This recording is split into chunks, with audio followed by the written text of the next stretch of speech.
Welcome back to the Hoops Lounge. We're the show that's part owner of the Sacramento Kings. My name is Marc Griffin, a.k.a. Marc. I'm joined by my partner in crime, Phil Boileau, Sporting Phil. Today we're talking Vlade Divac, who's now an executive the last few weeks with his old Sacramento Kings squad. Said something very, very interesting the other day. He said Boogie Cousins, DeMarcus, is the most talented big guy I have ever seen. He also got to talk about Shaq. We'll get to that in a minute.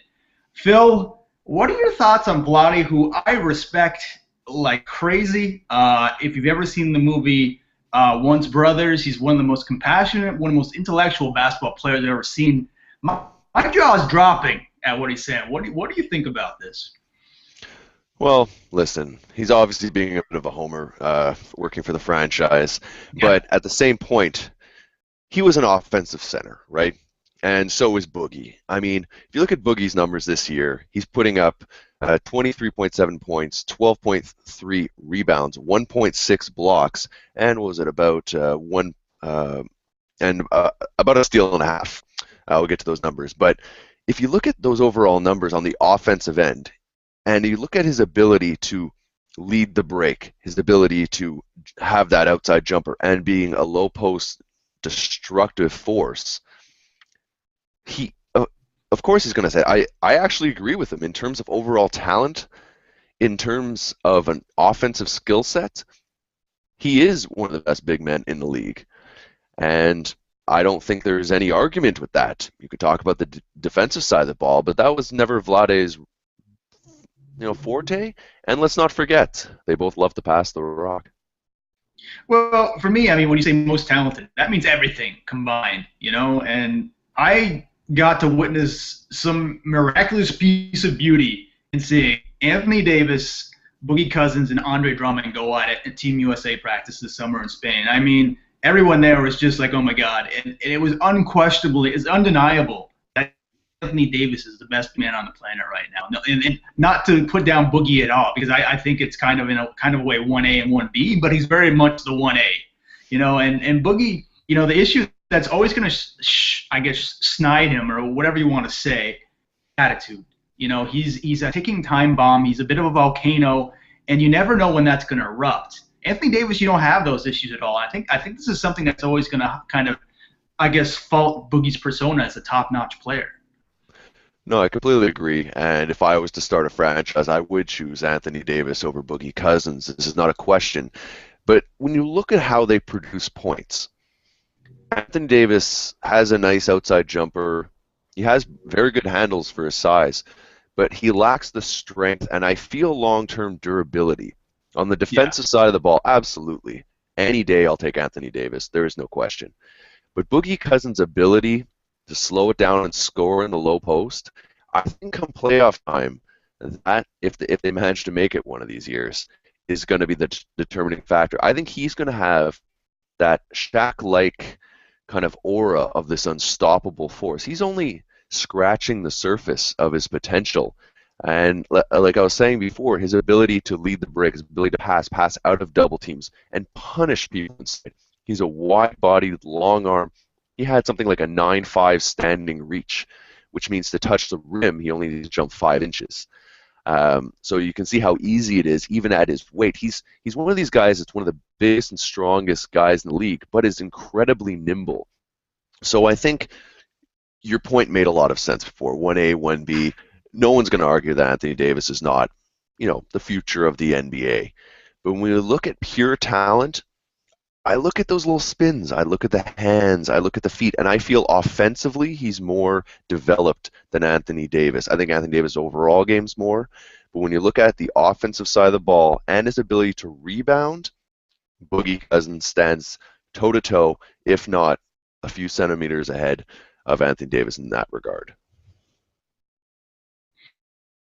Also have to keep in consideration just what Boogie's been through in the last year. I mean, losing a coach in a guy he much believed in Mike Malone, and then having an interim coach who he wasn't consulted in the situation at all. I think he should have been consulted.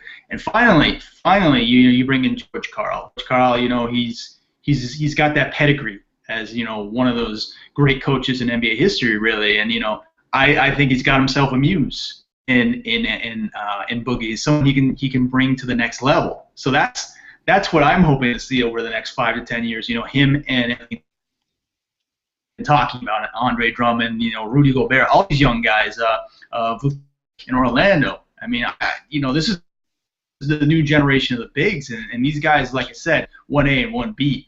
So it's very interesting that Vlade said this. Now, the second part of Vlade's discussion, he said, now this is his boss, by the way, because he's a minority owner. Shaq is a minority owner now of the Sacramento Kings, team he once called the Queens, of course.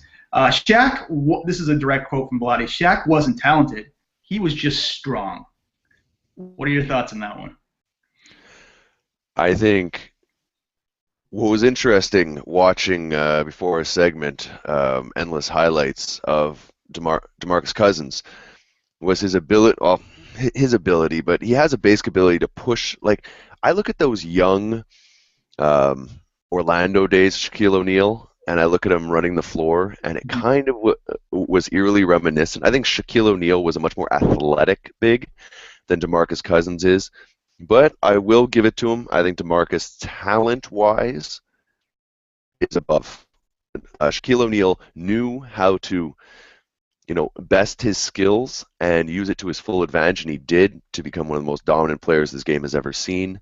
But I think DeMarcus Cousins, if he can learn to corral that attitude, which I think he is, I think he has a chance to be very, very special. My only fear, as anyone who's been following the site for a while knows, I'm a huge Kevin Garnett fan. I just fear he ends up in that kind of a mold, being left you know, on the island without much success for years until he has to take his talents elsewhere. That's my fear. Yeah, I mean, there's a lot of guys that's when you're in a small market, and that's a situation where Shaq, you know, he left Orlando, and, you know, we'll see what happened with Andrew Wiggins. There's a lot of guys who are kind of budding in smaller markets. So, you know, you could be a Tim Duncan or a Dirk Nowitzki and stay with a small franchise for a long time and start a legacy that way. It's a very interesting way. I'm going to wrap up with some big news we've got here. We're going to be changing location starting this week. We've got a brand new in Montreal called Maison Sociale, which stands for, which means in English, social house. It's a brand new cafe / restaurant / just hangout spot. And they have a community radio station inside. They're calling Green Room Radio. And starting this week, we're going to have all this info on hoopslounge.com. But starting this week, just remember, Saturdays at 1 o'clock Eastern, we're going to be live on the air. We'll have the show up afterwards on our site. We'll be able to have things like live viewers, guests, contests, all kinds of stuff. And it's going to be a great new spot. Check us out. So you see us on Green Room Radio at Maison Sociale. Phil, as always, I wanted to thank you for being on the show. And tune in, as always, on hoopslounge.com. Tweet us at hoopslounge. And, of course, our Facebook page always has tons of great links, and join the conversation there 24/7. It's facebook.com/hoopslounge. And as always, guys, see you soon.